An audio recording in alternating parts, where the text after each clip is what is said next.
யாதான் இந்த ஆவி முடிச்சுக்கிறேன் அழைத்திருப்பாயாக. இந்த கூட்டத்தை மிக சிறப்பாக அலங்காரத்தை வெளியில் காட்டாதீர்கள் என்ற உங்களுடைய திருப்பறைக்கான கூட்டமாக நீயே ஆக்கி தருவாயாக. அதற்கான சீர்திருத்த பணிகளை செய்யக்கூடிய சிறு கூட்டத்தையும் இங்கிருந்து நீயே உருவாக்குவாயாக. ஆமீன். அப்போ இந்த நடக்கக்கூடிய அநியாயங்கள், சமூகத்தில் சீர்திருத்தம் செய்ய வேண்டிய வேலைகள், இதெல்லாம் இன்னைக்கு யார்கிட்ட போய் சொல்றது, இது தடை விதிக்க சொல்லி கேட்கறது, ஷரியத் போற்றுகிறதுக்கான அதிகாரம் இல்லாத சிச்சுவேஷன்ல நம்ம என்ன காரியங்களை முன்னெடுக்கிறது அப்படிங்கும் போது ஒரே ஒரு விஷயம் தான் செய்ய முடியுது, விழிப்புணர்வு பிரச்சாரங்களை தொடர்ந்து செய்வது. அல்லாஹ்வுக்காக இந்த பணிகளை நான் செய்து தீர்வேன் அப்படின்னு ஒப்புக்கொண்டு ஒரு சின்ன கூட்டம் கடைசி வரை இருக்கும். திருக்குறான்ல சொல்றான், அந்த சிறு கூட்டத்துல நம்மளும் எப்படியாவது இருந்து இங்க இருந்து கிளம்பினோடனே அல்லாஹ்வோட திருமுகத்தை சந்திக்கக்கூடிய பாக்கியத்தை அடைஞ்சிடணுமே அப்படிங்கிற பரிதவிப்போட இந்த பணிகளை செஞ்சுதான் ஆகணும். அப்படிங்கிறதுனால என்ன நடந்தாலும் எவ்வளவு வாழ்வீச்சுகள் வந்தாலும் ஜிஹாத் அப்படின்னு ஓடி கொண்டிருக்கோம் அப்படிங்கிற மனநிலையில உங்க கையில ஒவ்வொரு போர் வாழ்வை கொடுக்கப்படும். உங்க கையில கொடுக்கப்பட்டிருக்க ரோஸ் கலர் நோட்டீஸ், அலங்காரத்தை வெளியில் காட்டாதீர்கள் அப்படிங்கிறதுக்கான விழிப்புணர்வை பரப்பக்கூடிய ஒவ்வொரு செய்தியும் நீங்க உங்க பிள்ளைகள் எல்லாரும் சேர்ந்து பேசி கையெழுத்து போட வேண்டிய ஒரு சொர்க்கத்துக்கான டோக்கன். இத வீட்டு பத்திரங்களை நீங்க எப்படி பத்திரமா வைக்கிறீங்களோ அதை விட பத்திரமா இதை வச்சிருந்து உங்க சொந்தக்காரங்க வீட்டுல யார் வீட்லயாவது நிக்கான்னு சொல்றாங்களா உடனே 300 நோட்டீஸ் பிரிண்ட் கொடுங்க. 300 நோட்டீஸ் 250 ரூபாய் 225 ரூபாய் வரும். ஒரு 200 ரூபாய் செலவு பண்ணி எல்லாருக்கும் இந்த நோட்டீஸை கொடுங்க. ஏன்னா நிக்கான்ற இடத்துலதான் இன்னைக்கு எல்லா விதமான பெருமையும் அனாச்சாரங்கள், அலங்காரத்தை வெளிக்காட்டுவது, அல்லாஹ்வுக்கு எதிராக வேலை செய்வதுங்கிற எல்லா சீர் சிறத்தி வேலைகளும் அந்த திருமணத்துல தான் நடக்குது. தயவு செஞ்சு இந்த நோட்டீஸை நல்லா படிச்சுட்டு இனி நமக்கு யாராவது திருமணம்னு சொல்றாங்களா 200 நோட்டீஸ் அச்சடிக்கும்ன்ற ஒரு வைராக்கியத்தை உண்மையான பெண்மணிகள் எடுத்துக்கொள்ளுங்கள். இல்லைன்னா இந்த சமூகத்தை காப்பாற்ற முடியாது. நம்ம நினைக்கிற மாதிரி இல்ல, எல்லா கையிலையும் செல்போன் வந்ததுனால பிள்ளைகள் கை வழியாவே அவரோட உள்ளத்தை கெடுக்கக்கூடிய வேலை சர்வசாதாரணமா நடக்குது. அதுல பாதி பிள்ளைகள் பாதிக்கப்பட்டு கிடக்கிறார்கள். அவங்களால அதுல இருந்து வெளியே வர முடியல. பக்கத்து பெட்டிக்கடையில மிட்டாய் வாங்க போற பிள்ளை லிப்ஸ்டிக் போட்டுதான் போவேன் போகுது. போறது பக்கத்து பெட்டி கடைக்கு மிட்டாய் வாங்குறது. ஆனா நான் எங்க போனாலும் நான் மேக்கப் போட தான் போவேன் அப்படிங்கிற ஒரு விஷயத்த விதைச்சு திணிச்சு வச்சிருக்காங்க. மேக்கப் போடலைன்னா நீ அசிங்கமா இருக்கிற அப்படின்னு நம்ம பிள்ளைகள் மனசுல விஷமா விதைச்சு வச்சிருக்கிற ஒரு பெரிய பெரிய பெரிய மாஃபியா கும்பல்ல இருந்து நம்ம பிள்ளைகளை காப்பாற்றணும்னா இந்த நோட்டீஸ்ல இருக்கக்கூடிய விஷயங்களை நீங்க படிச்சு உள்வாங்கி உங்க பிள்ளைகளுக்கு எடுத்து சொல்லுங்க. இப்ப இறைவன் நம்மள நல்லா படைக்கிற போல இருக்கு. இப்ப எல்லாரும் நம்ம மேக்கப் வீட்டுக்கு பின்னாடி போகும்போது மேக்கப் பண்ணாதான் நம்ம அழகா இருக்கும் அப்படின்னு நினைக்கிற மாதிரியான ஒரு மனநிலை இருக்கும்போது இந்த லிப்ஸ்டிக் போட்டு மேக்கப் பண்ணாதான் நான் ரொம்ப கான்பிடென்டா இருக்கேன், so only I believe that confident myself அப்படின்னு சொல்லக்கூடிய பிள்ளைகளுக்கு இறைவன் நம்மளுக்கு நல்லா படிக்கக்கூடிய யாராவது சொல்லி கொடுத்தா தேவை. இந்த மாதிரி படைச்சு முதவே பிள்ளைகளுக்கு ரோஸ் கலர் லிப்ஸ்டிக்கை கொடுத்துட்டா லிப்ஸ்டிக் போட வேண்டிய தேவை இல்லை. முதவே இறைவன் அப்படியே படைச்சிட்டாங்கன்னா நம்ம அப்படி சொல்றோம். மனிதர்கள் இறைவனுக்கு திரும்ப சொல்றோம், நீ என்ன சரியா படைக்கல, இந்த மாதிரி நான் வந்து பட்டி டிங்கரிங் வேலையெல்லாம் செய்ய வேண்டியிருக்கு அப்படின்னு சொல்லிடுறோம் இறைவனுக்கு. கண்ணு தெரியாம எத்தனை பேர் நோட்டீஸ்ல இருக்கும், கண்ணு தெரியாம எத்தனை பேர் இறைவனுக்கு இந்த கண்களுக்கு வெளிச்சம் வந்து படைக்க முடிஞ்சது. நம்ம இந்த கண்களை போலி இவைகள் முடிவு தெரியும். வாய் கோணலாக எத்தனை பேர், ஆனா இந்த வாய்க்கு லிப்ஸ்டிக் போட்டாதான் அழகுன்னு நினைச்சு கொடுத்துறோம். மூச்சு விட முடியாம மூக்குக்குள்ள டியூப் விட்டு ஆக்சிஜன் சிலிண்டர் வச்சாதான் மூச்சு விட முடியும் எத்தனை பேர். இந்த மூக்குக்கு மட்டுமே 3 கிரீம் போட்டு அழகுபடுத்துற மேக்கப் ஆர்டிஸ்டுகளை தான் இன்னைக்கு நம்ம நம்பி கொண்டிருக்கிறோம். என்ன செய்ய போறோம்? எனக்கு இந்த வலி, எனக்கு இந்த வேதனை. ஏன்னா அலங்காரத்தின் பின்னாடி போகக்கூடிய பிள்ளைகளுடைய உள்ளம் ஈமானால் நிறைய முடியாது, இறைவனை நெருங்க முடியாது. ஏன்னா அலங்காரங்கிற கான்செப்ட், அலங்காரத்தை வெளிக்காட்டுறது, ஓவர் மேக்கப் பண்றது, பூசி மெழுகிறது, 50,000 ரூபாய் மேக்கப் செலவு பண்றதுங்கிறதெல்லாம் இப்ளீஸோட கான்செப்ட். இப்ளீஸோட கான்செப்ட்ல இருக்கிற ஒரு பிள்ளையால் இறைவனை நெருங்க முடியாது. அது எங்க போய் முடியும்? வடிகட்டில தான் போய் முடியும். மேக்கப்ங்கிறது ஏதோ ஒரு சாதாரண விஷயம் இல்ல, அது கடைசியில எங்க போய் முடியும்? யாராவது ஒருத்தவங்க மேக்கப்போடையே வாழ்ந்து, மேக்கப்போடையே இருந்து, மேக்கப்புக்காகவே முக்கியத்துவம் கொடுத்து, மேக்கப்பே வாழ்க்கை லட்சியமாக கொண்டு, மேக்கப் கிட்டுகள் விதவிதமா லட்சக்கணக்கில் வாங்கி வச்ச ஒரு பெண்மணி இந்த உலகத்துக்கு முன்னுதாரணமாக இருக்காங்க. ஒரு ஆளை காட்டுங்க. அதுல இந்த பிரைடல் மேக்கப் ஆர்டிஸ்ட்களை வந்து நாங்க கூப்பிட்டு கேட்டா அவங்க சொல்றாங்க, என்ன தைரியத்துல நீங்க இந்த பிள்ளைகளோட போட்டோ எல்லாம் போட்டுருக்கீங்கன்னா அவங்களோட அனுமதியோட தான் நாங்க போட்டிருக்கோம், அவங்களோட பெர்மிஷனோட தான் போட்டிருக்கோம் சொல்றாங்களே. இந்த அனுமதி கொடுத்த ஆட்கள் யாருக்கும்?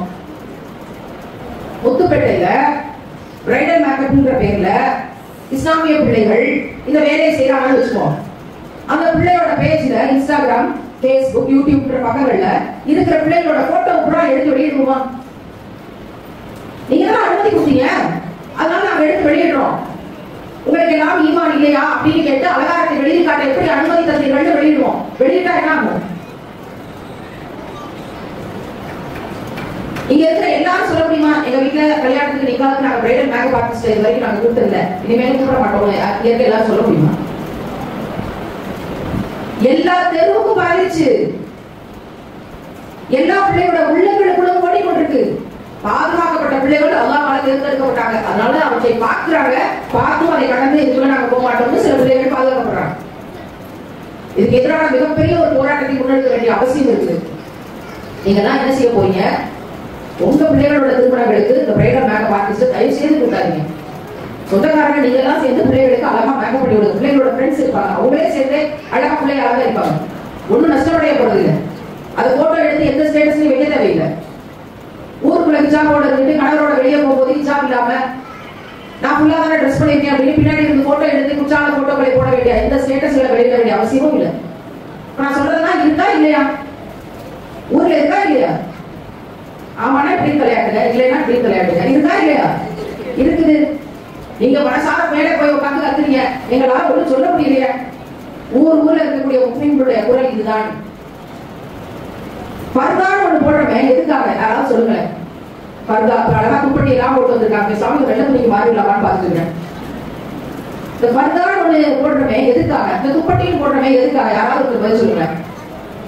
ஆனா நீங்க சொல்லுங்க பின்னாடி அலங்காரத்தை மறைப்பதற்காக. அவனா அலங்காரம் தெரியக்கூடாது, அப்படிதானே?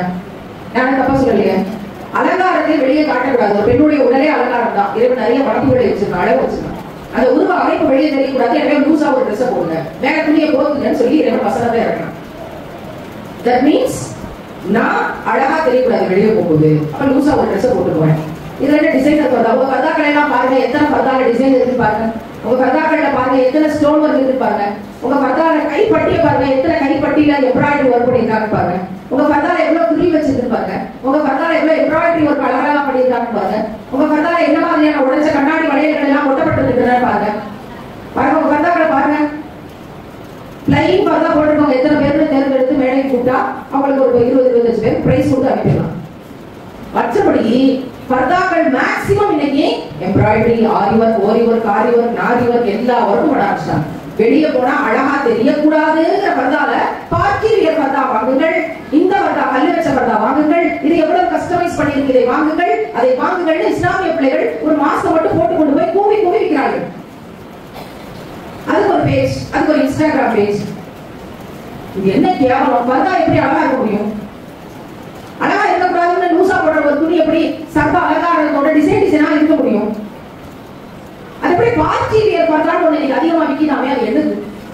இஸ்லாம்ல எங்க பார்ட்டி இருக்குன்னு தெரியல, பிறகு பார்ட்டிக்குன்னு போடுற ஒரு பர்தா இருக்காமே, அது என்னது? நீங்க அப்படி டிசைனர் பர்தாவோ கல்லு ஒட்டின பர்தாவோ அல்லது அலங்காரம் பண்ணி எம்ப்ராய்டரி இருக்கிற பர்தாக்கள் வைத்திருந்தால் தயவு செய்து அதை கிழித்து கலித்துணைக்கு இன்னைக்கே போடுங்க. அது வேற யாருக்கும் கூட கொடுக்குறாங்க. இன்னொருத்தர வழிகெடுத்து சாபத்துக்கு ஆளாகும். நரகத்தில் அதிக அளவுல பெண்களை நான் சந்தித்தேன் என்று எச்சரிக்கை செய்தார்கள் என்று நாம் சொல்லுவோம். அந்த எச்சரிக்கையை மறந்துட்டு அலங்காரத்தை வெளியே காட்டக்கூடாதுங்கிறதுக்காக லூசா போடுற துணியில அலங்காரம் எப்படி ஏமாத்தி வச்சிருக்காங்க பாத்தீங்களா? அதுல பிள்ளைகளுக்கு மக்னா வாங்கணும்னா கடைக்கு போனா எல்லா மக்னாவும் ஒன்லி ஸ்டோன் மக்னாஸ், எதுவுமே சாதாரணமா கிடைக்கிறது கிடையாது, தயாரிப்பே இல்லை. இன்னைக்கு பரவாயில்ல கொண்டு வரான், நாளைக்கு ஒவ்வொன்னா கொண்டு வந்து நீங்க மேல ஒரு ட்ரெஸ் போட்டாலும் அந்த ட்ரெஸ் அழகாக்கி உங்களை பார்த்தோம் பாத்தீங்களா? தயாரிக்கிறோட நோக்கம் இஸ்லாமிய பெண்மணிகளின் உள்ளத்திலிருந்து இஸ்லாத்தை வெளியே எடுக்கணுங்கிறதான். நம்ம பர்தா போடணும், அல்லது நம்மளோட உடலை லூசான ஒரு துணியை போட்டு மறைச்சிக்கணுங்கிறது என்னைக்கு விடுறோமோ அன்னைக்கு உள்ளத்துல இருந்து ஈமான் போயிடும். இன்னைக்கு அதை நோக்கி பாதிக்கு பாதி நகர ஆரம்பிச்சிட்டோம். இதுல இருக்க ஆபத்து தெரியல, இதுல இருக்க சீரியஸ்னஸ் தெரியல. டிசைனர் பர்தாக்களும் ஸ்டோன் வச்ச பர்தாக்களும் ரொம்ப சர்வ சாதாரணமாக இதை இந்த இப்ளீஸ்கள் வியாபாரத்தியாக பயன்படுத்தி விற்கிறதுக்கு எங்களோட பிள்ளைகளோட மனசுல இருக்க ஈமானை கலைக்க முடியும் அப்படின்னா நம்மள எவ்வளவு பலவீனம் கொண்டவர்களா இருக்கும் பாருங்க. நான் கரெக்டா இருக்கேன், எனக்கு ஒன்றும் பிரச்சனை இல்லை அப்படின்னு நினைக்கிற ஒவ்வொரு முஸ்லீமுக்கும் ஒரு கடமை இருக்கிறது. நன்மையை விதைக்கவும் தீமையை தடுக்கவும் கடமை இருக்கு. அந்த வேலை செய்யறவங்களுக்கு தான் நபிகள் ஸல்லல்லாஹு அலைஹி வஸல்லம் அவர்கள் நாளைக்கு பரிந்துரை கொடுத்து சொர்க்கத்துல உயர்ந்த இடத்துல வைக்கிறதுக்கு சப்போர்ட் பண்ண போறாங்க. எல்லா நபிமார்களின் சமூகத்தை விடவும் முகமது நபிகள் நாயகம் ஸல்லல்லாஹு அலைஹி வஸல்லம் சமூகம் மிகச்சிறந்தது. ஏன் அல்லாஹ் சொல்றான், அவங்க நன்மையை விதைப்பாங்க, தீமையை தடுப்பாங்க. இப்ப நம்முடைய சமூகத்துல இருந்து இந்த டிசைனர் பர்தா, ஊசி மணி, பாசி மணி தான் பேர் போட்டு வராங்கல்ல, வரிசையா தொகுத்து பாருங்க, ஊசியில கோர்த்து முத்து தொகை விட்டுருக்காங்க அந்த மக்களால. ஏன்னா அந்த மக்களா வந்து நிக்காது இல்லாட்டி அதனால. அப்ப இந்த மாதிரி தயாரிக்கக்கூடிய விஷயங்கள்ல இருந்து நம்ம கற்றுக் கொள்ளணும் அப்படிங்கிறதையும், இந்த இதுக்கான வேலைகளையும் இதுக்கான பரப்புரையும் இங்க வந்திருக்கிற ஒவ்வொரு பிள்ளையும் செய்யும். குறிப்பா மதரசாலை படிக்கக்கூடிய பிள்ளைகள், மதரசாலை படிக்கக்கூடிய பிள்ளைகள் நிறைய பேர் மேக்கப் ஏஜென்ட்களா வேலை செய்ய போறாங்க. 8 லட்சம் பேர் சப்ஸ்கிரைபர் வச்சிருக்கிற ஒரு ஆலிமா, மேக்கப் ஆர்டிஸ்ட் இந்த வேலையை ஊராக போய் செஞ்சு பிள்ளைகளை எடுத்துக் கொண்டிருக்காங்க. இப்ப இதுக்காக யார் வேலை செய்யும்? நீங்க ஒவ்வொருத்தரும் செய்யணும். உங்க வீட்டு பிள்ளைகளையும் தடுக்க சொல்லணும். அதெல்லாம் முடியாது, என் கல்யாணம் ஒரு தடவை தான் நடக்குது, நான் இப்படிதான் மேக்கப் பண்ணுவேன், நான் பிரைடல் ஆர்டிஸ்ட் இப்படிதான் பண்ணுவேன், நான் என் முகத்தை இப்படிதான் மாற்றுவேன், நீங்க காசு எடுத்தா ஆகணும் எவ்வளவு சொன்னானா பொழிச்சு வைங்க. அங்க நீங்க பயப்படவோ ஐயோ மகனுக்கு வந்து மனசு கஷ்டப்படும் போதெல்லாம் நினைக்கிறதில்ல, பொழிச்சு வைங்க. அப்படி சொல்லி கொடுத்து நம்மளால செய்ய முடியல அப்படிங்கறதுனாலதான் இன்னைக்கு இவ்வளவு பெரிய ஆபத்தை நோக்கி, ஆபத்திலே தெரியாம சமூகம் போயிட்டு இருக்கு. இந்த பிள்ளைகள் நாளைக்கு சுற்றுலா என்ன செய்வாங்க? அப்பா வர்றாரு சண்டைக்கு, என் மகளோட போட்டோ நீங்க எடுத்து போட்டீங்களா? கணவர் வராரு, என்னோட வைஃபோட பேச்சுல இருந்து நீங்க போட்டோ எடுத்து போட்டீங்களா? அந்த கணவருக்கும் அப்பாவுக்கும் தன்னோட மனைவியை கண்டிக்கிறதுக்கும் தன்னோட மகனை கண்டிச்சு அழகாக வெளிநாட்டு வேலை செய்யக்கூடாது, இந்த வழிகாட்டான வேலை செய்யக்கூடாது சொல்றது உங்களுக்கு அறிவு இல்ல? எங்களை வந்து உங்களால கேள்வி கேட்க முடியுது, யார் இந்த அதிகாரத்தை கொடுத்தது? நாங்க திருப்பி கேட்கிறோம், உங்களுக்கு யார் இந்த அதிகாரத்தை கொடுத்தது? இறைவன் அனுமதி கொடுத்தானா வெளியிடுவதற்கு? உங்களுக்கு யார் இந்த அதிகாரத்தை அனுமதி கொடுத்தது? சம்பந்தப்பட்ட பிள்ளைகளே கொடுத்திருந்தாலும் பிள்ளைகளை சேர்த்து கேட்கிறோம், உங்களுக்கு யார் இந்த அதிகாரத்தை கொடுத்தது? நாளைக்கு உங்களோட கபரோட நிலைமை என்ன யோசிச்சு பாருங்களா? கபருக்குள்ள நடக்கிற வேதனை மேல இருக்கிற மனுஷனை தவிர எல்லா ஜீவராசிகளுக்கும் கேட்கும். உலகத்தோட இந்த முனையில இருந்து அந்த முனை வரைக்கும் கேட்கும். அவ்வளவு பெரிய கொடுமைகள் இந்த உலகத்துல கெட்டது செஞ்சு வாழ்க்கை மனுஷனுக்கு இருக்கு அப்படின்னு இஸ்லாம் எடுத்து சொல்லுது. அந்த கபர் குழிகளை பற்றி உங்களுக்கு என்னையாவது அச்சம் இருக்குன்னா, நரக நெருப்பை பற்றி அல்லாஹ் ஒவ்வொரு இடத்தையும் குர்ஆன்ல படிச்சு படிச்சு படிச்சு படிச்சு சொல்றானே, அதை பற்றி உங்களுக்கு எங்கேயாவது அச்சம் இருக்குன்னா? இந்த உலகத்துல கொஞ்ச நாள் தான் வாழ போறோம், நமக்கு மறுமைதான் நிரந்தரம் அப்படிங்கிற கான்செப்டுக்கு அது நம்புறவங்க தானே முஸ்லிம்ஸ். அவங்க எப்படி இந்த வேலையை செய்ய முடியும்? மற்ற மாற்று மதத்துல செய்யக்கூடிய மேக்கப்புக்கு நிகராக போட்டி போட்டுக்கொண்டு, அது என்ன ஒரு பெரிய ஆச்சரியம் கேளுங்க. நடிகர் நடிகைகள் வரைக்கும் போய் மேக்கப் செய்யறது யார் தெரியுமா? நம்ம இஸ்லாமிய பிள்ளைகள் தான் போய் மேக்கப் பண்றாங்க. அந்த வீட்டுல மெஹந்தி ஃபங்க்ஷனுக்கு யார் தெரியுமா போட எடுத்துட்டு போறது? நம்ம பிள்ளைகள், இஸ்லாமிய பிள்ளைகள் தான் போய் போட எடுத்துட்டு போறது. பெரிய பணக்காரங்க வீட்டுல சீரெல்லாம் வைக்கிறாங்க, 101 தட்டு, 501 தட்டு, 1001 தட்டுன்னு. இந்த தட்டு கல்ச்சர் என்னைக்கு ஒழியுதோ அன்னைக்குதான் இந்த உலகம் உருப்படும். இந்த சீர் தட்டு வைக்கிற கல்ச்சர் எங்கேயாவது சஹாபாக்கள் காலத்துல உங்களுக்கு சொல்லி கொடுத்தாங்க? சீர் கல்ச்சர், சீர் தட்டு அப்பதான் கௌரவமா இருக்கும். எல்லாரையும் கூப்பிட்டு பிராக்டிஸ் சொல்றது, வாங்க பாருங்க எத்தனை தட்டு சீர், இது மாப்பிள்ளை கொடுத்தாங்க, இது பொண்ணு கொடுத்தாங்க, எத்தனை சீர் எத்தனை தட்டு. அந்த சீர் தட்டுகளை எல்லாம் கொசுவலை துணியை வச்சு ராப் பண்றது.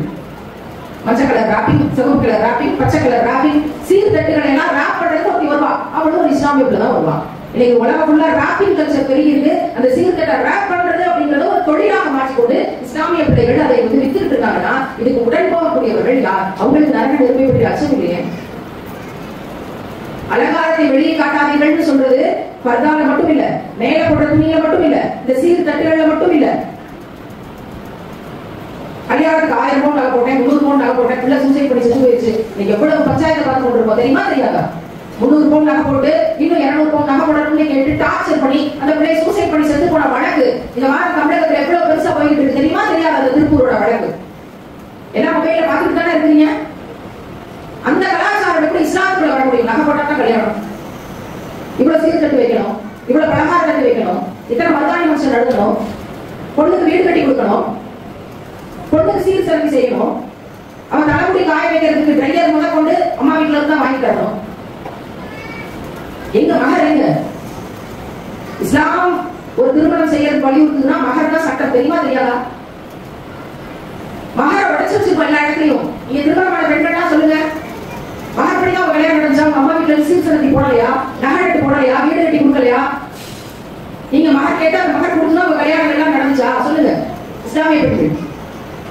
ஆமா, என் அம்மா வீட்டுல இருந்து எந்த சீரும் செய்யல, நான் என் மகாரா கேட்டேன், என் கணவர் எனக்கு தந்தார், அப்படிதான் திருமணம் நடந்தது. யாராவது ஒருத்தர் கைத்துங்க. யாருமே கைத்துக்கல. அரேஞ்ச் மேரேஜா, லவ் மேரேஜ், அவ்வளவு முடிச்சு. ஒருத்தர் கைத்துக்குனாங்க, அவங்க லவ் மேரேஜ்ட்டாங்க. மகர் எங்க? நாளைக்கு எப்படி நான் சொல்லலாம், லைன்ஸ்ல உங்களை மறுமையில பாப்போமே. அப்ப மகர் எங்க கேட்பாங்க, மகப்படியே திருமணம் நடத்தலன்னு கேட்பாங்க, என்ன பதில் வச்சிருக்கீங்க? இதை நான் எடுத்து சொன்னா பாத்திமா சபரிமாலா பிரெயின் வாஷ் பண்றா, பெண்களை பூரா மூளை செலவை பண்றா, மகர உடச்சதுக்கு பரிகாரமாக அதிகமாக தான தர்மங்கள் செய்யுங்கள். தாய் வீட்டுல இருந்து தங்க வாங்கினீங்கல்ல, தாயும் வந்து கௌரவத்துக்கு கட்டுப்பட்டு போட்டாங்கல்ல, வட்டிக்கு கடன் வாங்கி நகை போட்ட தாய்மார்கள் எத்தனை பேர்? என்கிட்ட 30 பவுன் இருக்கு, நான் போட்டு கட்டி கொடுத்துட்டேன், ஒன்றும் பிரச்சனை இல்லை, உங்கள்கிட்ட இருந்துச்சு நீங்க கொடுத்துட்டீங்க. ஆனா பிரச்சனை என்ன தெரியுமா? ஏன் போடாதீங்கன்னு சொல்ல தெரியுமா? திருமணத்தை பொறுத்து நகை போடாதீங்க ஏன் சொல்ல தெரியுமா? 30 பவுன் போட்டாதான் நான் வந்து கல்யாணம் கட்டுவேன்னு வந்து சொல்றேன். உங்க ஊர்லயே சொல்றான். நான் வட்டி எடுத்து காட்டுமா? நகை இல்ல, காசு இல்ல, வசதி இல்லைங்கிறதுனால திருமணம் ஆகாமல் இருக்கக்கூடிய உங்கள் ஊர் முஸ்லிம் பெண்ணோட பட்டியலை நான் எடுத்து காட்டுமா? அது வேலை எனக்கு இல்ல, உங்க வேலை. ஏன்னா அந்த ஊருக்கானவர்கள் நீங்க. ஆனா ஒவ்வொரு ஊரையும் நாங்க கணக்கில் இருக்கோம். அப்படியானவங்க எத்தனை பேர் இருக்காங்க? எவ்வளவு பேர் நாங்க நேரடியா சந்திக்கிறோம். அப்போ யாருமே நகை போடல கல்யாணத்துக்கு அப்படின்னு ஒரு சட்டம் இருக்கா? எவனும் நகை கேட்க மாட்டாங்க. ஆனா நீங்க தான் கொடுத்து கட்டணும். இது எல்லா இடத்தையும் சட்டமா தான் கொடுத்து கட்டிட்டு பேசாம போகலாம். எதுக்கு நகை போடணும்? அப்படியே உங்க மகளுக்கு சேர்த்து வச்சிருக்கீங்களா?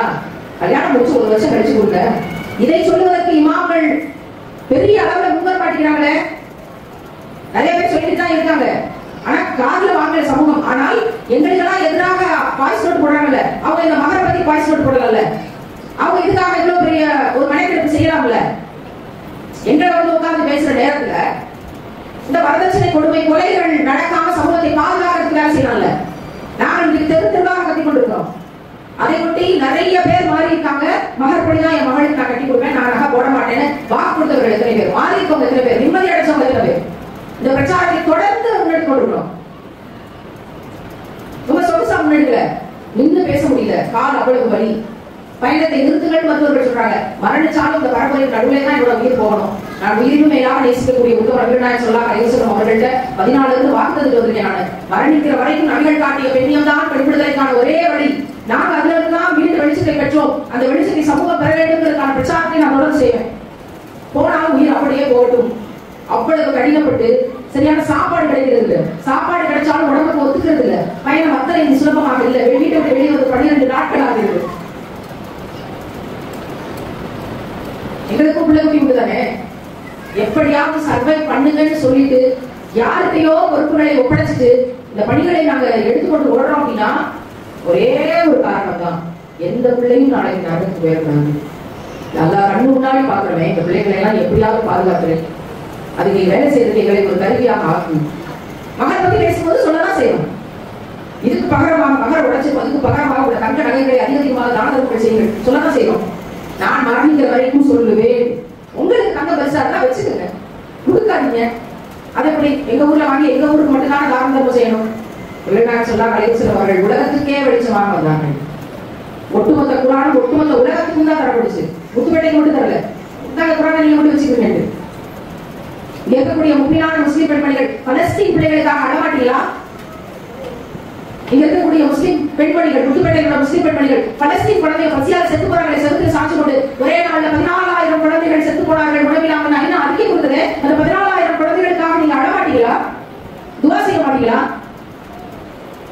அவங்களுக்காக அடுத்த பிள்ளைகள் சாகாம இருக்கிறதுக்காக ஏதாவது உதவி செய்ய மாட்டீங்களா? பெரிய பெரிய மாறு அறிஞர்கள் சொல்கிறார்கள், இங்க வாங்கினா எங்கேயே உங்களுக்கு எல்லாம் ஹெல்ப் பண்ணிட்டு இருக்கணும், அவங்க கொண்டு போய் வெளியில உதவி செஞ்சு கூடாது. இதெல்லாம் எந்த விதிமுறைகள்னு எங்களுக்கு தெரியல. நான் ஒரு பணி செய்கிறேன், இந்த பணிகள்ல இதெல்லாம் தான் நடக்குது, அதனால நீங்க உதவி செய்யுங்கன்னு சொல்லும் போது ஒரு 7-8 பெண்கள் செய்த உதவிக்காக இவ்வளவு பெரிய விமர்சனங்கள். நான் ஒரு வீடியோவை ரிலீஸ் பண்ணி முத்துப்பேட்டைக்கு மட்டும் தான் கொடுத்தேன். நாங்க என்ன செஞ்சு கொண்டிருக்கோம் கடந்த 3 வருஷத்துல பாருங்க அப்படின்னு. அது எத்தனை பேர் பார்த்தவங்க இங்க வந்துருக்கீங்கன்னு தெரியல. பார்த்தோம் வந்தீங்களா? அந்த வீடியோ பாத்தீங்களா? கைக்குங்க நீங்க அனுப்பி இந்த வீடியோ நாங்க பார்த்தோம். விமர்சனங்களுக்கு நீங்க பதில் சொல்லியிருந்தீங்க. முத்துப்பேட்டைக்கு மட்டும் அனுப்பியிருந்தோம். என்ன செய்ய சொல்றீங்க? மரணிக்கிற வரைக்கும் நான் சொல்லிக் கொண்டேதான் இருப்பேன். இந்த முத்துப்பேட்டையில் இருந்து வைராக்கிய உறுதிமொழி எடுத்து போறேன். தொடக்கூடிய இடத்திலிருந்து பள்ளிவாசலில் இருந்து இறைவனின் இல்லத்திலிருந்து வைராக்கிய உறுதிமொழி எடுத்துக் கொண்டு போறேன். மரணிக்கிற வரைக்கும் நபிகள் காட்டிய பெண்ணியம் என்ற பெண் விடுதலைக்கான வரப்புரையை நான் செய்வேன். மரணிக்கிற வரைக்கும் அதிகமாக தான தர்மங்கள் செய்யுங்கள் என்று பெண்ணிடத்தில் எடுத்து சொல்லுவேன். அதற்கான அழகிய முன்மாதிரியாக இறைவனைகளை ஆக்கி தருவதற்கு இறைவனிடம் மன்றாடுவேன். நான் மரணிக்கும் போது என் பெயரில் எந்த சொத்தும் இல்லாமல் அத்தனை இஸ்லாமிய சமூகத்துக்காக வாங்கி கொடுத்து பெற்று வகு செய்து விட்டு மரணித்தாள் என்ற செய்திதான் இருக்குமே தவிர இவளை எடுத்துக்கொண்டு போயிட்டா என்ன செய்யலான்னு தெரியல, இவளை பத்தி வெளியே சொல்ல முடியல, பேசுற அளவுக்கு வெளியே சொல்ற அளவுக்கு கூட இவளை பத்தி செய்திகள் பகிரல. யாரோ நல்ல அயோக்கியர்கள் சொன்ன காரணம் உலகத்துல மெய்ப்பொருள் ஆகாது. சத்தியம் என்ன என்பதை இறைவன் காலத்தால் காட்டுவான். இங்கிருந்து நான் வைராகிய உறுதிமொழி எடுத்துக்கிறேன். இங்க இருக்க ஒவ்வொரு பெண்ணின் உள்ளத்தில் என் செய்தியை நான் பதிவு செய்கிறேன். தான தர்மம் செய்யுங்கள், அதிகமாக தான தர்மம் செய்யுங்கள். நரக நெருப்பில் இருந்து உங்களை நீங்கள் பாதுகாத்துக் கொள்ளுங்கள். இது மூளைச்சலவை என்று சொன்னீர்கள் என்றால் நாங்கள் மூளைச்சலவை செய்வோம். ஈமானுக்கு எதிராக துருப்பிடித்து கிடக்கக்கூடிய விஷயங்களை மூளையில் இருந்து அகற்ற சொல்லி மூளைச்சலவை செய்வோம். இறைவனைகளுக்கு கிட்ட இருக்கக்கூடிய கட்டளை இது. உனக்கு ஒரு வெளிச்சம் கிடைச்சா அது எல்லாருக்கும் ஏற்பே. ஒரு செய்தி உனக்கு தெரிந்தால் கூட இன்னொருத்தருக்கு ஏற்றிவை என்று சொல்லக்கூடிய இஸ்லாமியர்களுடையது. நாங்கள் மூளைச்சலவை செய்வோம்.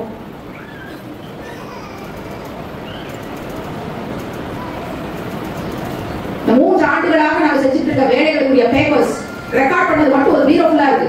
என் கூட வர்றதுக்கு யாராவது தயார்னா வாங்க, என் பீரோ நான் திறந்து காட்டுறேன். அதுல ஒரு சின்ன போர்ஷன் எடுத்துனா ஒரு கவர் எடுத்து உங்களுக்கு வீடியோ நான் ரிலீஸ் பண்ணி கொடுத்து ஒரு பீரோ நிறைய பேப்பர்ஸ் இருக்கு. அத்தனையும் பெண்களுக்கான உதவிகள், அத்தனை அரசாங்கத்தில் ஒப்படைச்சிருக்கோம். அப்ப சொல்லாம எவ்வளவு செஞ்சிருக்கோம் பாருங்க. ரெக்கார்டே பீரோ நிறைய இருக்குன்னா கடந்த 4 வருஷத்துல நான் இஸ்லாமுக்கு வந்த பிறகு வெளியே சொல்லாம தெரியாம எல்லாத்தையும் சொல்ல முடியாது. எல்லா வேலையும் ரெக்கார்ட் பண்ண முடியாது. அப்ப எவ்வளவு வெளியே செஞ்சிருக்கோம். எதுவும் என்னுடைய காசு இல்லை. ஒவ்வொரு கூட்டத்துக்கும் போய் அந்த பிள்ளைகிட்ட கேட்டு அவங்க கொடுக்கறதை வச்சு பலருக்கும் கொடுக்கறது தான். பெண்கள் பாதுகாப்பு மையம் பேர்ல எந்த பொள்ளாச்சியில பாலியல் வன்கொடுமையால ஆயிரக்கணக்கான பிள்ளைகளோட ஆடியோ ரிலீஸ் ஆச்சோ அதே இடத்துல பெண்கள் பாதுகாப்பு மையம், பாலியல் வன்கொடுமைக்கு எதிரான மையம், ஆதரவற்ற பெண்களுக்கான தங்குமிடம்னு அவ்வளவு பெரிய கட்டிடத்தை உருவாக்கி வச்சிருக்கோம். நீங்க எல்லாம் சேர்ந்து கொடுத்தது. அது வைரத்தோடு கொடுத்தேன்னு ஒரு பொண்ணு அந்த ஆடியோல ஒரு பொண்ணை பத்தி சொல்லியிருப்பாங்க. அந்த பொண்ணோட வைரத்தோடு தெரியாம கொடுத்துட்டாங்கன்னு சொல்லி அந்த வைரத்தோட பத்தி சொல்றாங்க. அந்த பெண்மணி 2 நாள்ல எங்களுக்கு கூப்பிட்டு அந்த ஒவ்வொரு வைரமும் இத்தனை மதிப்புடையது, அதுக்கான லைசன்ஸ் கார்டு அதை கொடுக்குறோம், அதோட கொண்டு போய் நீங்க எடுத்தீங்கன்னா உங்களுக்கு அதுக்கான சரியான பலன் கிடைக்கும். இவ்வளவு லைசன்ஸ் கார்டு வரைக்கும் எங்களுக்கு பின்னாடியே ஃபாலோ பண்ணி எங்களை தொடர்பு கொண்டு சொன்ன பெண்மணிக்கு எந்த விவரமும் தெரியல, தெரியாம கொடுத்துட்டாங்க பாவம் அப்படின்னு வாய்ஸ் நோட் வருது. எப்படி வைரம் பெருசாங்க? எங்களுடைய ஈமானுக்கு முன்னாடி, உங்களுடைய ஈமானுக்கு முன்னாடி, நம்முடைய இஸ்லாமுக்கு முன்னாடி இந்த வைரமும் தங்கமும் வைடூரியமும் நீங்க வச்சிருக்க பேக் லாக்கர்ல வச்சிருக்க தங்க நகைகளும் கட்டி கொடுக்கிற கோட்டைகள் பெருசா?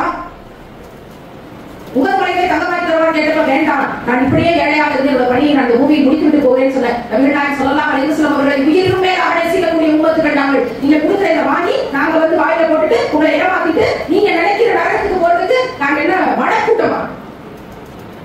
ஒவ்வொரு சூழ்ச்சியையும் நாரை தப்பி அல்லாஹ் அக்பர் உள்ளத்துல போர்க்கரியாக எழுதி கொண்டு ஒவ்வொரு இடத்திலையும் ஒரு பிள்ளையை பாதுகாக்கவே இதுக்கான கூலி அல்லாஹ் தருவானே. நாளைக்கு ரசூலுல்லாஹ் நம்மளை புன்னகையோடு வரவேற்கக்கூடிய பாக்கியத்தை அடையணும்ன்றதுக்காக உயிரை உருக்கி ஊத்தி கொண்டு ஓடிக்கொண்டிருக்கிறோமே.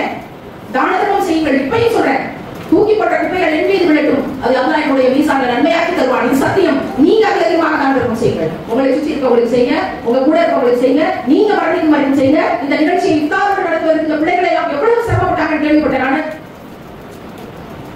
இஃப்தாருக்கு என்ன செலவு ஒட்டுமொத்த பொறுப்பை நாங்கள் ஏற்றுக்கொண்டோம். அது சொல்லக்கூட இல்லை. போகும்போது அதுக்கான விஷயத்தை நம்ம கொடுத்துட்டு முடிச்சுட்டு போவோம். என்னிடம் எந்த காசும் இல்லை, யாருக்கு வாங்கி கொடுத்துட்டு போவோம். எனக்கு கொடுப்பதற்குரிய ஆட்கள் இல்லை. முடிவு பண்ணிட்டீங்களா? எவ்வளவு பெரிய அயோக்கிய கூட்டம் இருந்தாலும், எவ்வளவு பெரிய விபச்சாரம் செய்யக்கூடிய கூட்டம் இருந்தாலும், எவ்வளவு பெரிய திருட்டு கூட்டம் இருந்தாலும், எவ்வளவு பெரிய நாசகம் செய்யக்கூடிய கூட்டம் இருந்தாலும், ஏவுகணைகளை விட்டு அழித்தாலும் ஒரு சிறு கூட்டம் உண்டு. கியாமத் நாள் வரைக்கும் நன்மையை விதைக்கவும் தீமையை தடுக்கவும் ஒரு சிறு கூட்டம் உண்டு. அவர்கள் உயிரை கொடுத்தாவது வேலை செய்வார்கள். இந்த சீர்திருத்த பணிகளை விடாமல் செய்வார்கள். அதுதான் சொல்லியிருக்காங்க. எப்படியாவது இந்த சிறு கூட்டத்திலிருந்து வேலை செஞ்சோமே என்பதை தவிர எங்க உள்ளத்துல எதுவும் இல்லை என்பதை அல்லாஹ் அறிந்தவர். இதுக்கு மாறு செய்யணும் அப்படின்னா அதுக்கும் அல்லாவே பிடிக்கணும். அதனால நீங்க அதை பத்தி யாரும் கவலைப்பட தேவையில்லை. நீங்க அதிகமாக தாழ்வு செய்யுங்க. இது உங்க கையில 2 நோட்டீஸ் கொடுத்துருக்கோம். ஒண்ணு பாலியல் வன்கொடுமை, பெண் பிள்ளைகள் பாதுகாப்பு, காதல்கிற மாயவடைய 2 பிள்ளைகள் பாதுகாப்பு கொடுக்க ஒரு நோட்டீஸ். எவனையும் நம்பாத, தாயாரப்பட்டவள் எவனையும் நம்பாத. அதான் அந்த நோட்டீஸோட கருப்பொருள். அந்த நோட்டீஸ்க்கு பகரமாக நீங்க எனக்கு எவ்வளவு கொடுப்பீங்க, எவ்வளவு தகவல் கொடுப்பீங்க சொல்லுங்க. 50 பேரோட பாலியல் வன்கொடுமை மரணத்துக்கு நேரில் போய் அந்த கேஸ் ஹிஸ்டரிஸ் எடுத்து இதை செஞ்சா அந்த பிள்ளை பாதுகாக்கலாம் அப்படின்னு ஒரு 7 ஆண்டு உழைப்பாதுக்குள்ள நான் போட்டுக்கிறேன். நீங்க அந்த நோட்டீஸ்க்கு பகரமா எனக்கு எத்தனை கிலோ தங்கத்தை தருவீங்க சொல்லுங்க. அதிகப்படைத்த சமுதாயம் பதில் சொல்லட்டும். அலங்காரத்தை வெளியே காட்டாதீர்கள் எல்லாம் இவ்வளவு மோசமான விஷயம் நடக்குது. நம்ம நினைக்கிற இந்த விஷயங்கள், நம்ம பார்க்கிற விஷயங்கள் ஜும்மா வேலைகளை பேசக்கூடிய இமாம்களுக்கு தெரியாது. அவங்க இன்ஸ்டா பேஜ்ல பார்த்து கொண்டிருக்க மாட்டாங்க. இங்க இருக்க ஆபத்தவர்களுக்கு தெரிய வாய்ப்பில்லை. ஜும்மா வேலைகளில் பேசக்கூடிய இமாம்களுக்கு எடுத்து சொல்லுவோம். கடிதம் எழுதி கொடுக்கிறோமே, எங்களுடைய பேரா அமைப்பில் எத்தனை கிலோ தங்கத்தை தருவீர்கள்? எதை தந்து இந்த ராசியை வச்சு இதை நிராகரிக்க முடியும்? முடியாதுங்க. கூலி ஆண்டவன் தான் தர முடியும். எனவே இந்த விஷயங்களுக்கு பின்னாடி இருக்கக்கூடிய திருக்குரான் அப்படிங்கிற கட்டளையை நம்ம உருவாக்குவோம். கடைசி வரைக்கும் தான தர்மம் செய்யறவங்களா இறைவன் நம்மளை கேட்டுங்க. பிச்சை எடுக்காம தான தர்மம் செய்யக்கூடியவர்களாக இறைவன் நம்மை வைக்கணுமே. நாங்க மார்க்க அறிஞர் கிடையாது, நாங்க சாதாரணமான அல்லாஹ்வின் அடிமைகள். ஒரு புத்தகங்களை படிச்சிருக்கோம், குர்ஆனுடைய விளக்கங்களை படிச்சிருக்கோம், அதுல இருக்க தெளிவை எடுத்துக்கொண்டு இஸ்லாத்துக்கு வந்தோம். இறைவன் பிரச்சார களத்துக்கு தள்ளியிருக்கான் பிடிச்சு, நானாலாம் வரல, இறைவன் பிடிச்சு தள்ளியிருக்கான். நானா இந்த மைக்க பிடிச்சு உங்களை சந்திச்சு பேச முடியும் நீங்க நினைக்கிறீங்களா? இத்தனை ஆயிரம் பெண்களை நானாக சந்தித்து இதெல்லாம் பேசிட முடியும் நீங்க நம்புறீங்களா? இந்த மேக்கப் பிரேக்கப் இந்த போரை தொடர்ந்து பிறகு இதுவரைக்கும் 10க்கும் மேற்பட்ட பிள்ளைகள் போன் பண்ணி பெண்மணிகள் இனிமே இந்த வேலையை நாங்க செய்ய மாட்டோம், இந்த உரைகள் எல்லாம் எங்க உள்ளதை குத்தி கிழிச்சிச்சு, அல்லாஹ் வச்சு எல்லாத்தையும் டெலிட் பண்றோம்னு கொடுத்த வாக்கு இறைவன் பார்த்து கொண்டு கேட்டுக் கொண்டிருக்கிறாங்க. இது எவ்வளவு பெரிய மாற்றம் நாங்க நம்புறோம். என்னால நடக்க முடியுமா? ஒரு தூசி துரும்புக்கு நான் ஈடாவேனா? அல்லாஹ் நடத்துகிறான், அதற்கு தேவையான கல்விகளை அவனே தேர்ந்து எடுக்கிறான். எது எப்படி இருந்தாலும் நம்முடைய பணிகளை அல்லாஹ்வுக்காக ரசூலுல்லாஹ்வுடைய பரிந்துரைக்காக நமக்காக அழுதாங்களாமே, நமக்காக செல்வத்தால் சோதிக்கப்படுகிற சமூகமாக இந்த சமூகம் இருக்க போதேன்னு அழுதாங்களாமே, தேம்பி தேம்பி அழுதாங்களாமே. நம்ம செல்வத்தால் சோதிக்கப்பட வேண்டாம், அல்லாஹ் கொடுத்ததை அல்லாஹ்வின் பாதைக்கே அதிகமாக தான தர்மம் செய்யுங்கள். இறைவன் மிகப்பெரியவன், அவருடைய கஜானா மிகப்பெரியது. இங்க இருந்து ஒரு உறுதிமொழியை நாங்கள் கேட்கிறோம். இந்த மேக்கப் அப்படிங்கிறதுக்கு எதிராக நிச்சயமாக நாங்கள் உணர்கிறோம். எங்களுடைய இல்ல திருமணங்கள் எங்க பிள்ளைகளுக்கோ மேக்கப் வாங்கி தர மாட்டோம். நிச்சயமாக அந்த முறையில திருமணம் நடக்காது. அந்த போட்டோஸ் வீடியோஸ் நாங்க வெளியிட மாட்டோம். பிரைடல் மேக்கப் ஆர்டிஸ்ட்களை நாங்க கூப்பிட மாட்டோம். ஒருவேளை அவரோட போட்டோ வீடியோ அந்த மேக்கப் ஆர்டிஸ்டோட பேஜ்ல இருந்திருந்தால் அவரை இமீடியட்டா போன் பண்ணி நாங்க டெலிட் பண்ண சொல்லுவோம் அப்படின்னு யார் யாரெல்லாம் நினைக்கிறீங்களோ அவங்களோட கை தூக்குறோம். நல்லா கை தூக்குங்க, எனக்கு கொஞ்சம் ஆர்வம் இருக்குல்ல. சுபஹானல்லா, இன்னும் நல்லா கை தூக்குங்களேன். பின்னாடி நடுவுல கை தூக்காதவங்களா? கை தூக்கி அத்தனை கைகளுக்கும் இறைவன் சொர்க்கத்தை தங்க காப்பிட்டு கண்ணியப்படுத்துவானாக. ஆமீன். கையில போடலாம். நோன்போட ஆசுரா பொழுதுல இந்த விஷயங்களை நம்ம கேட்கும் போது இறைவன் நிச்சயமா கபூல் செய்வான். படிச்சு அதுல இருக்க எண்ணெய் எடுத்துறது அந்த நோட்டீஸை பயன்படுத்திட்டு அப்படியான கூட்டம் இந்த கூட்டம் இல்லை. இந்த கையில கொடுக்கப்பட்டிருக்கிற ஒரு நோட்டீஸும் சொர்க்கத்துக்கான ஒரு படிக்கட்டு. இதை எவ்வளவு பேருக்கு நீங்க கொண்டு போய் சேர்க்கிறீங்களோ அவ்வளவு நன்மை உங்களுக்கு. இந்த ஆசுரா நோன்பு வச்சிருக்க இந்த பொழுதுல மூசா நபிக்காக இறைவன் கடலை திறந்து தந்தான், பாதையை உருவாக்கி தந்தான் என்று நம்பக்கூடிய முஸ்லிம்களாக யாரெல்லாம் எங்களுக்கும் பின்னாடி ஒரு பெரிய படை துரத்திட்டு வருது, அதிலிருந்து எங்களுக்கு நீயே வெற்றியை தருவாயாக. எங்களுக்கான கடல் இந்த கண்ணுக்கு முன்னாடி தான் நிக்குது, அதிலிருந்து நாங்கள் பாதுகாப்படைய நீயே பாதையை உருவாக்கி தருவாயாக. இஸ்லாமிய பெண்களின் சமூகம் இந்த நொடி துவா கேட்கிறவர்களாக இருக்கட்டும். அல்லாஹ் ரஹ்மான் அதை கபூல் செய்வான். ஆமீன். இந்த அலங்காரங்கிறதும், இந்த ஆடம்பர உடைங்கிறதும், ஆடம்பர திருமணங்கிறதும், இந்த சீர் கல்ச்சர்ங்கிறதும், இந்த பலகாரத்துக்கு டிராப்பிங்ல மேக்கப் பிரைடல் இப்லீஸ்கள் இருந்து இறைவன் நம் சமூகத்தை பாதுகாத்து விட்டால் நாம் ஈமானில் வெற்றியடைந்தவர்களாக ஆகிவிடுவோம் அப்படிங்கிறதுல எந்த சந்தேகமும் இல்ல. இந்த நொடி துவா கேளுங்க, யா அல்லாஹ் எதெல்லாம் உனக்கு பிடிக்கலையோ அதெல்லாம் எங்க உள்ளத்திலிருந்து நீயே எடுத்து. ஆமீன். மூசா நபிக்கு வெற்றியை தந்த நாள் இந்த முஹர்ரம் 10, ஈசா நபிக்கு வெற்றியை தந்த நாள் இந்த முஹர்ரம் 10, நூஹ் நபிக்கு வெற்றியை தந்த நாள் இந்த முஹர்ரம் 10. ஒவ்வொரு நபிமார்களுடைய வாழ்க்கையிலும் அந்தந்த நபிக்கு வெற்றியை தந்து அல்லாஹ் தன் அற்புதங்களை இந்த பூமியில் இறக்கி தந்த நாள், இந்த மண்ணில் இறக்கி தந்த நாள் இந்த முஹர்ரம் 10. இந்த முஹர்ரம் 10 கேட்கிறோம், யா அல்லாஹ் முஸ்லிம் பெண்களின் சமூகத்தை நீ பாதுகாத்து. பலஸ்தீன்ல அனாதைகள் ஆகப்பட்ட பிள்ளைகள், தாய் தகப்பன்கள், அவர்கள் எல்லோரையும் நீ உடனடியாக உன்னுடைய அருளை இறங்கி அவங்களுக்கு ஆறுதலை தந்தது. ஆமீன். உலகம் முழுக்க இருக்கக்கூடிய முஸ்லிம்களுக்கு அல்லாஹ் நேர்மையான நல்ல தலைவர்களை கொடு. ஆமீன். இந்த நோன்பு நோற்றிருக்கிற இந்த வேளையில் இந்த முஹர்ரம் 10 இறைவன் நமக்கு வெற்றியை நிச்சயம் தருவான். காலம் அதை எழுதி வைக்கும். இது நம்முடைய சந்தேகமே இல்லாத அசைக்க முடியாத நம்பிக்கை. இறைவன் மிகப்பெரியவன். தாழ்த்தப்பட்ட சமூகம்னு சொல்லி ஒதுக்கப்பட்ட இடத்துல இருந்த ஒரு பெண்மணியை கொண்டு வந்து நீ எல்லாம் மேலே ஏறி மிகப்பெரிய தீர்ப்புகளை வழங்க முடியாது என்று ஒதுக்கப்பட்ட இடத்தில் இருந்த ஒரு பெண்மணியை எடுத்துக் கொண்டு வந்து வைத்து காபாவினுடைய புனித திரையை, அதில் இருக்கக்கூடிய தங்க குரான் எழுத்துக்களை தங்க நூலால் நெசவு செய்யக்கூடிய பாக்கியத்தை 7 முறை நெசவு செய்யும் பாக்கியத்தை இந்த கைகளுக்கு இறைவன் தந்தானே. இந்த ஏழை அனாதை அடிமையை இறைவன் தேர்ந்தெடுத்தானே. அவனுடைய அத்தாட்சி மிகப்பெரியது, அவனுடைய அற்புதங்கள் மிகப்பெரியது, அவன் தரக்கூடிய வெற்றி மிகப்பெரியது. இதெல்லாம் நடத்துவதற்கு முன்னாடி உள்ளத்தை அவன் தயார்படுத்தினான். இந்த உலகத்தின் மீது இருக்க பற்று, இந்த நகைகள் மீது இருக்கக்கூடிய பற்று, இந்த பணத்தின் மீது இருக்கக்கூடிய பற்று, சொத்துக்களின் மீது இருக்கக்கூடிய பற்று, இதையெல்லாம் கழுவி எடுத்துவிட்டு தான் இறைவன் இந்த இடத்துக்கு என்னை கூட்டிட்டு போனாங்கிறதுக்கு நான் விட்னஸ், நான் ஒரு அத்தாட்சியாக இருக்கிறேன். இந்த பற்றுகளில் இருந்து வெளியே வந்தால் நிச்சயமாக இறைவன் நம்மை தேர்ந்தெடுப்பான் அப்படிங்கிறதுக்கு நான் உண்மை சாதிக்கிறேன். அல்லாஹ்வுக்காக நிறைய நன்றி செலுத்துறேன். யாரா இதே போல ஒரு 1000 சீர்திருத்த கருவிகளை நீ உருவாக்குன்னு நான் துவா செய்றேன். உங்கள் பிள்ளைகளை அழகு சார்ந்து நகர்த்தாமல் அறிவு சார்ந்து நகர்த்துங்க. நாங்க இங்க முத்துப்பேட்டை, நாச்சிகுளம், அண்ணாமட்டினத்துல தையலாற்றுவோம்னு நாங்க ஸ்கீம் தொடங்கிருக்கோம். அதோட நோக்கம் என்ன தெரியுமா? பிளைன் பர்தா, பிளைன் ஹிஜாப். ஹிஜாப் பெருசா புதுசா கீழே முடிக்கால் வரைக்கும் வரும். அந்த மாதிரி பிளைன் பர்தா, பிளைன் ஹிஜாப் தச்சு கொடுக்கிற பணியை நாங்களே தொடங்குறோம். அணுகுங்க, உங்களோட டீம் முன்னாடியே இருக்காங்க, உங்களை எல்லாம் தொடர்பு கொண்டு கேளுங்க. உங்களுக்கு பிளைன் பர்தா, பிளைன் ஹிஜாப் உங்க சைஸுக்கு கிடைக்கும், தச்சு வாங்கிக்கோங்க. இந்த அலங்காரத்தை வெளிக்காட்டி பிசினஸ் பண்ற கூட்டத்துக்கு எதிராக நாம் புரட்சியை கிளப்புவோம். கஷ்டப்படுற பெண்களுக்கு எல்லாம் ஃப்ரீயா தச்சு கொடுப்போம். ஆதரவற்ற விதவைகளுக்கு எல்லாம் நம்மளே வேலை வாய்ப்பை உருவாக்கி கொடுப்போம். அவங்க எவனையாவது நம்பி ஒரு வழிகேட்டுக்கு போயிடக்கூடாது. சகோதரிகளே, சகாபிய பெண்மணிகளை போல வாழ வேண்டிய வாழ்க்கை உங்கள் கண் முன்னால் இருக்கிறது. போர்க்களத்துல போய் போர் செய்யும் போது தன்னோட கையில அறுபட்டு விழுகுது, தனியா துண்டிச்சு கீழே விழுகுது. உம்மு அமாரா ரசூலுல்லாஹ் காலத்துக்கு பிறகு நான் போர்ல அவங்க கை கீழே தனியா விழுகுது. ரசூலுல்லாஹ் உயிரோடு இருக்கும் போது உகது போர்ல அவங்க சுத்தி சுத்தி சுத்தி சுத்தி 4 திசைகளிலும் என் உயிரை பாதுகாக்க போராடினால் உம்மு அமாரான்னு ரசூலுல்லாஹ் பதிவு செஞ்சு துவா செய்றாங்க. அந்த உம்மு அமாரா என்ற சஹாபிய பெண்மணி சொர்க்கத்துக்கு போவதற்கு முன்னாடி அவங்களோட கை சொர்க்கத்துக்கு போனது என்று எழுதுகிறார்களே மார்க்க அறிஞர்கள். நம்மோட கை மெஹந்திக்காக கஷ்டப்பட்டு நிக்கிதா, இல்ல உம்மு அமாரா அவர்களுடைய கை போல சொர்க்கத்துக்கு போகக்கூடிய கையாக இருக்கணுமாங்கிறத நம்ம தான் முடிவு பண்ணணும். நமக்கு முன்னாடி சஹாபிய பெண்மணிகளுடைய வாழ்க்கை தி பெஸ்ட் ரோல் மாடலா கண் முன்னாடி நிக்குது. ஆனா இந்த இம்மையுடைய அலங்காரம் தடுக்க பாக்குது. அந்த அலங்காரம் எனும் மாயைக்கு, இப்லீஸ்களுடைய ஈர்ப்புக்கு தயவு செய்து பதில் கொடுத்து விடாதீர்கள். இனிமேல் எங்கள் ஊர் பெண்கள் நாங்கள் பிளைன் பர்தா, பிளைன் ஹிஜாப் தான் போடுவோம். எங்களோட பர்தா ஹிஜாப்ல எந்த ஒரு அலங்காரமும் இருக்காது என்று உறுதிமொழி கொடுக்கிற இந்த நாள்ல அதுக்காக வேலை செய்வோம். நீங்க கூடியிருக்க பெண்கள் உறுதிமொழி கொடுங்க. அதன் பொருட்டு இறைவன் நம் அனைவரின் பாவங்களையும் மன்னித்து ஜன்னத்துல் ஃபிர்தௌஸ் என்ற உயர்ந்த இடத்தில் நம்மை அமர்த்துவான். நீங்க உறுதிமொழி கொடுத்தால் இறைவன் அதை நடத்துவான். அவன் பாவங்களை மன்னிக்கிறதையும் அவனுடைய கருணையிலையும் எந்த சந்தேகமும் நமக்கு இல்லை. எவ்வளவு பாவம் செஞ்சிருந்தாலும் இனி நான் அது பக்கம் திரும்ப மாட்டேன் இறைவனை மன்றாடுகிற போது அதை மன்னிக்கிறவன் அவன். நம்ம இதுக்கான கருவிகளாக நம்ம தூக்கி இருப்போம். நாங்க இனிமே பிளைன் பர்தாக்கு பிள்ளைகளுக்கு அதை தான் நாங்க சொல்ல போறோம், அதை தான் செய்ய போறோம். பிளைன் பர்தா, பிளைன் ஹிஜாப் எந்த அலங்காரத்துல இருந்து நாங்க தடுத்துக் கொள்வோம். ஒரு சின்ன பாசி இருந்தா கூட நாங்க அதை அவாய்ட் பண்றோம் அப்படின்னு நாங்க இந்த இடத்துல இருந்து முகரப்பத்துல முடிவெடுக்கிறோம்னு உறுதிமொழி எடுக்கிறவங்க மட்டும் கை தூக்குங்களேன். சுபஹானல்லாஹ். தயவு செய்து அல்லாஹ்வுக்காக உயர கை தூக்குங்கள். நாரே தக்பீர், அல்லாஹ் அக்பர். சத்தமா சொல்லலாம். நாரே தக்பீர், நாரே தக்பீர், நாரே தக்பீர். கைகளை கீழே போட்டுக்கலாம். சுபஹானல்லாஹ். இந்த நாள்ல இவ்வளவு வலி வேதனையோட இந்த ஊரில் அடியெடுத்து வைத்த எனக்கு நீங்க உயர்த்திய ஒவ்வொரு கைகளும் எனக்கு எவ்வளவு ஆறுதல் இருந்துச்சு வார்த்தையில சொல்ல முடியாது. என்னோட கண்ணீர் நிறைந்த துவாக்களால் நான் பதில் சொல்றேன். நான்